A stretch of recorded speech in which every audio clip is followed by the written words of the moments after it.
Hello guys, ഇന്ന് നമ്മൾ എത്തിയിരിക്കുന്നത് ചരിത്ര പ്രസിദ്ധി ആർജിച്ച കായംകുളത്തെ കൃഷ്ണപുരം കൊട്ടാരത്തിലാണ്. കേരള ആർക്കിയോളജി ഡിപ്പാർട്ട്മെന്റാണ് ഇപ്പോൾ ഈ കൊട്ടാരം സംരക്ഷിക്കുന്നത്. കൊട്ടാരത്തിന് പുറത്തുള്ള പടിപ്പുരയും ചുറ്റുമതിലുമാണിത്. കൊട്ടാരത്തിന് 2 പടിപ്പുരകളും അതിനോട് ചേർന്ന് ചുറ്റുമതിലുകളുമുണ്ട്. ഒന്നാമത്തെ പടിപ്പുരയിലാണ് ടിക്കറ്റ് കൗണ്ടർ. അപ്പോൾ നമ്മൾ ടിക്കറ്റൊക്കെ എടുത്ത് 2ാമത്തെ പടിപ്പുരയിലേക്ക് പോവുകയാണ്. ഈ കാണുന്നതാണ് 2ാമത്തെ പടിപ്പുരയും ചുറ്റുമതിലും. ചുറ്റുമതിലിന് ഏകദേശം 10 അടിയോളം ഉയരമുണ്ട്. 2 ചുറ്റുമതിലിനുള്ളിലും വെൽ മെയിൻറ്റെയിൻഡ് ആയിട്ടുള്ളൊരു ഗാർഡൻ ഉണ്ട്. അതുപോലെ തന്നെ കൊട്ടാരവും പരിസരവും ഒക്കെ നല്ല വൃത്തിയായിട്ടാണ് സൂക്ഷിച്ചിരിക്കുന്നത്. ഈ 2 പടിപ്പുരകളും കടന്നാണ് കൊട്ടാരത്തിന്റെ പൂമുഖത്തേക്ക് പ്രവേശിക്കുന്നത്. കേരളീയ ശൈലിയിലുള്ള വാസ്തുവിദ്യയുടെ ഏറ്റവും മികച്ചതും അപൂർവമായ ഒരു ഉദാഹരണമാണ് കൃഷ്ണപുരം കൊട്ടാരം എന്ന് തന്നെ പറയാം. പൂമുഖം കഴിഞ്ഞ് ഉള്ളിലേക്ക് കയറുമ്പോൾ 2 ആർട്ട് ഗാലറികളാണ് സെറ്റ് ചെയ്തിരിക്കുന്നത്.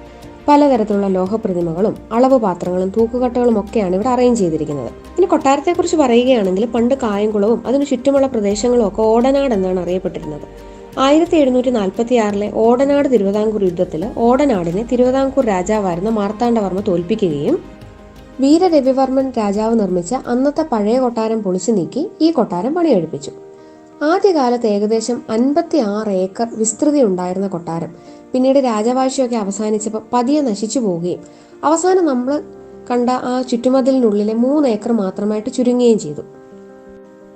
പിന്നീട് കേരള പുരാവസ്തു വകുപ്പ് 2 നിലകളിലുള്ള ഒരു സ്മാരകമായിട്ട് ഈ കൊട്ടാരത്തെ പുതുക്കി പണിയുകയും മറ്റ് സ്ഥലങ്ങളിലൊക്കെ സൂക്ഷിച്ചിരുന്ന അപൂർവ രേഖകളും പുരാവസ്തുക്കളും ഒക്കെ തിരികെ കൊണ്ടുവന്ന് പുനർസ്ഥാപിക്കുകയും ഇവിടെ ഒരു മ്യൂസിയമാക്കി മാറ്റുകയും ചെയ്തു.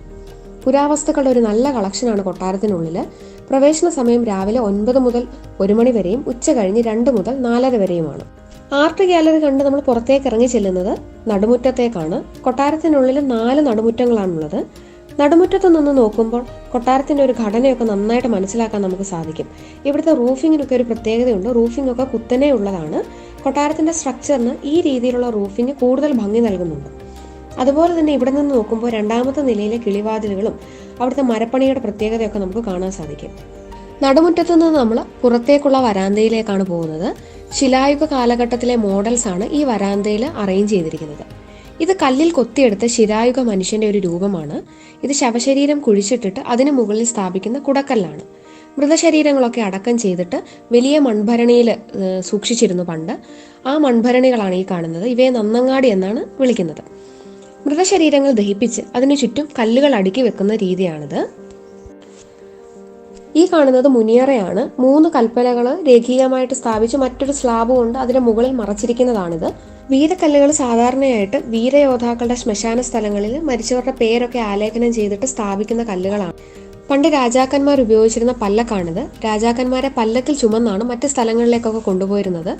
ഈ മോഡലുകളെല്ലാം ഇവിടെ വളരെ നന്നായിട്ടാണ് അറേഞ്ച് ചെയ്തിരിക്കുന്നത്.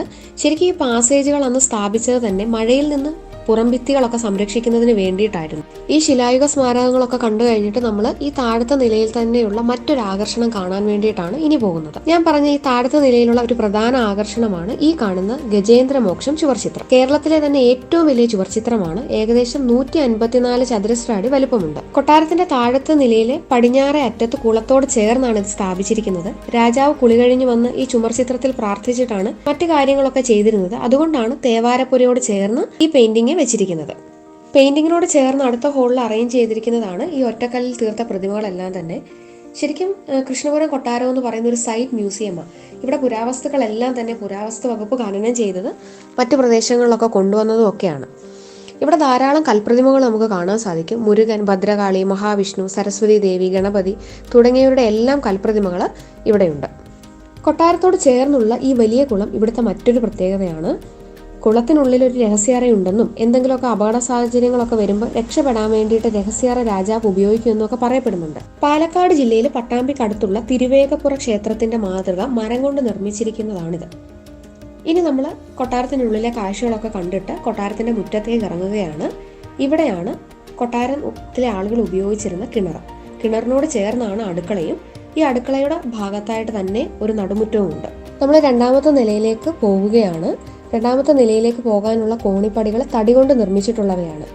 ഈ കോണിപ്പടികളുടെ സ്റ്റെപ്പുകളൊക്കെ തമ്മിൽ നല്ല അകലമുണ്ട്. ഈ സ്റ്റെപ്പിലൂടെ കയറിയാണ് നമ്മൾ രണ്ടാമത്തെ നിലയിൽ എത്തുന്നത്. ഈ മുകളിലത്തെ ഒരു പ്രത്യേകത എന്ന് പറയുന്നത് ഇടുങ്ങിയ ഇടനാഴിയും ഡോർമർ ജനലുകളുമാണ് ഇവിടെ ഉള്ളത്. കിളിവാതിലുകൾക്കൊക്കെ തടി കൊണ്ടുള്ള പൂട്ടുകളാണ്. സാധാരണയായിട്ട് നമ്മൾ കാണുന്ന മെറ്റൽ ഫിറ്റിംഗ്സുകളൊന്നും തന്നെ ഇവിടെ ഇല്ല. ഇനി കിളിവാതിലൂടെ നോക്കുമ്പോൾ കുളത്തിന്റെ ഒരു നല്ല വ്യൂ നമുക്ക് കിട്ടുന്നുണ്ട്. കൊട്ടാരത്തോട് ചേർന്ന് കുളം നിർമ്മിച്ചിരിക്കുന്നത് കൊട്ടാരത്തിനുള്ളിലെ താപനില നിയന്ത്രിക്കാൻ വേണ്ടിയിട്ടാണ്. ചരിത്ര പ്രസിദ്ധമായ കായംകുളം ഇരുതലവാളും പ്രസിദ്ധ ദിവാനായിരുന്ന രാജ കേശവദാസൻ ഉപയോഗിച്ചിരുന്ന കവചവുമാണിത്. സംസ്കൃത ലിപിയിൽ എഴുതിയ ബൈബിളാണിത്. ഞാൻ ആദ്യമായിട്ടാണ് സംസ്കൃത ഭാഷയിൽ എഴുതിയിട്ടുള്ള ഒരു ബൈബിൾ കാണുന്നത്. പിന്നെ ലോഹം കൊണ്ടും കല്ലുകൾ കൊണ്ടും ഒക്കെ നിർമ്മിച്ചിരിക്കുന്ന കൈവിലങ്ങുകളും വെടിയുണ്ടകളുമാണ് ഇവിടെ അറേഞ്ച് ചെയ്തിരിക്കുന്നത്. നമ്മൾ ഓരോ കിളിവാതിലൂടെ നോക്കുന്ന ഉടനെ പല പല വ്യൂ ആണ് ലഭിക്കുന്നത്. എനിക്ക് ഇഷ്ടപ്പെട്ട ഒരു വ്യൂ ആണ് നമ്മൾ ഈ കിളിവാതിലൂടെ നോക്കുമ്പോൾ വയലിനടുത്തുള്ള ഈ ക്ഷേത്രത്തിന്റെ കാഴ്ച. ഇടനാഴിക്ക് സമീപമുള്ള ആദ്യത്തെ ഹോളിലാണ് ഇവയെല്ലാം അറേഞ്ച് ചെയ്തിരിക്കുന്നത്. ഇനി രണ്ടാമത്തെ ഹോളിലെ രാജാക്കന്മാരുടെ വിളംബരങ്ങളും പഴയ നാണയങ്ങളും ഒക്കെ നമുക്ക് കാണാൻ സാധിക്കും. മോഹൻജദാരോ, ഹാരപ്പ എന്നിവിടങ്ങളിൽ നിന്ന് ഖനനം ചെയ്ത പുരാവസ്തുക്കളും സംസ്ഥാന പുരാവസ്തു വകുപ്പ് ഖനനം ചെയ്ത മറ്റു വിലപിടിപ്പുള്ള ഒരുപാട് വസ്തുക്കൾ നമുക്കിവിടെ കാണാൻ പറ്റും. ശരിക്കും പുരാവസ്തുക്കളുടെ ഒരു ഡീറ്റെയിൽഡ് സ്റ്റഡി നടത്താൻ പറ്റിയ ഒരു സ്പോട്ടാണ് കൃഷ്ണപുരം പാലസ്. മുകൾ ഭാഗത്തെ കാഴ്ചകളെല്ലാം കണ്ടിട്ട് ഗാർഡൻ ഏരിയയും കുളമൊക്കെ കാണാൻ വേണ്ടിയിട്ടാണ് നമ്മൾ ഇനി പോകുന്നത്. നമ്മൾ ഈ നടപ്പാതയിലൂടെയാണ് കുളത്തിന്റെ സൈഡിലേക്ക് പോകുന്നത്. നടപ്പാതയുടെ രണ്ട് വശത്തും നന്നായിട്ട് ചെടികളൊക്കെ വെച്ച് പിടിപ്പിച്ചിട്ടുണ്ട്. ബുഷസ് ആണ് ഇവിടെ നട്ടുപിടിപ്പിച്ചിരിക്കുന്നത്. ബുഷസ് ഒക്കെ നന്നായിട്ട് വെട്ടി നിർത്തിയിട്ടുണ്ട്. ലാൻഡ്സ്കേപ്പ് എനിക്ക് തോന്നുന്നു ബഫല്ലോ ഗ്രാസ് ഒക്കെ വെച്ച് പിടിപ്പിക്കുകയാണ്. ചെടികളുടെ ഇടയിലൊന്നും കളകളൊന്നും തന്നെ ഇല്ല. അതുകൊണ്ട് നമുക്ക് നന്നായിട്ട് ഇവിടെ എല്ലാം മെയിൻറ്റെയിൻ ചെയ്യുന്നതാണെന്ന് ഇതിനുള്ള ഒരു തെളിവാണിത്. കൊട്ടാരത്തിന്റെ ഉള്ളിൽ ഒരുപാട് പടിപ്പുരകളൊക്കെ ഉണ്ട്. കുളത്തിനടുത്തുള്ളൊരു പടിപ്പുരയാണിത്. കുളത്തിന്റെ ഒരു വൈഡ് വ്യൂ നമുക്ക് ഇവിടെ നിന്ന് കിട്ടും. അതുപോലെ തന്നെ കുത്തനെയുള്ള ഈ റൂഫിങ്ങിന്റെ ഭംഗിയും ഏറ്റവും നന്നായിട്ട് ആസ്വദിക്കാൻ പറ്റിയ സ്പോട്ട് എന്ന് പറയുന്നത് ഈ കുളത്തിന്റെ സമീപം തന്നെയാണ്. തിരുവനന്തപുരത്തെ പത്മനാഭ കൊട്ടാരത്തിന്റെ ഒരു മിനിയേച്ചറാണ് ഇവിടെ കൃഷ്ണപുരം പാലസ് എന്ന് വേണമെങ്കിൽ പറയാം. നമ്മൾ തീർച്ചയായിട്ടും വന്ന് കാണേണ്ട ഒരു സ്ഥലം തന്നെയാണിത്. തിങ്കളാഴ്ച മാത്രമേ ഉള്ളൂ ഇവിടെ അവധി ദിവസം. മറ്റെല്ലാ ദിവസങ്ങളിലും ഓപ്പണിംഗ് ആണ്. ഗാർഡൻ ഏരിയയിൽ തന്നെയാണ് ഈ തിരുവിതാംകൂറിൽ ഉപയോഗിച്ചിരുന്ന പഴയ മെറ്റാലിക് പോസ്റ്റ് ബോക്സ് ആയിട്ടുള്ള അഞ്ചൽപ്പെട്ടി വെച്ചിരിക്കുന്നത്. ഇവിടെ എല്ലാ ഹോളിലും ഗൈഡ് അവൈലബിൾ ആണ്. നമുക്ക് എന്തിനേലും കുറിച്ചിട്ട് ഡീറ്റെയിൽസ് അറിയണമെങ്കിൽ അവർ നമുക്ക് പറഞ്ഞു തരും. ശരിക്കും പറഞ്ഞാൽ നമ്മുടെ ഒരു തനത് സംസ്കാരമൊക്കെ തൊട്ടറിയുന്ന ഒരു ഫീൽ തന്നെയാണ് ഇവിടെ എത്തുമ്പോൾ. വെഡിങ്ങിനും സേവ് ദ ഡേറ്റിനും ഈ പാലസ് ഫുള്ളായിട്ട് വിട്ടുകൊടുക്കുന്നുണ്ട്. ഈ മനോഹാരിത തിരിച്ചറിയാൻ നിങ്ങൾ തീർച്ചയായിട്ടും ഇവിടെ വരണം. അപ്പോൾ മറ്റൊരു സ്ഥലത്തെ വിശേഷങ്ങളുമായിട്ട് വീണ്ടും കാണാം.